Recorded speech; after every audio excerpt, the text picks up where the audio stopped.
ஆண்டவரே பயத்தோடும் பக்தியோடும் ஆசிரிக்க நினைப்பாயாகன்னு தேவன் வார்த்தை மூலமா நமக்கு சொல்லப்படுகிறது. அல்லேலூயா. அடுத்த வசனத்தை நாம் படிக்கலாம். மார்க்கு 2ஆம் அதிகாரத்துல 28வது வசனத்தை படிக்கலாம். மார்க்கு 2:28.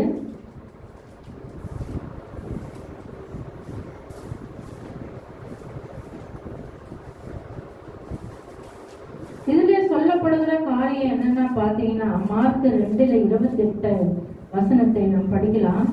ஆகையால் மனுஷகுமாரன் ஓய்வு நாளுக்கு ஆண்டவராயிருக்கிறார். அல்லேலூயா. இந்த நாளுக்கு, இந்த நாளை தேடி வந்து நாம் பரிசுத்தமா தேவனை துதிக்கும் பொழுது தேவன் அதற்கு ஆண்டவரா இருக்கிறார். அல்லேலூயா.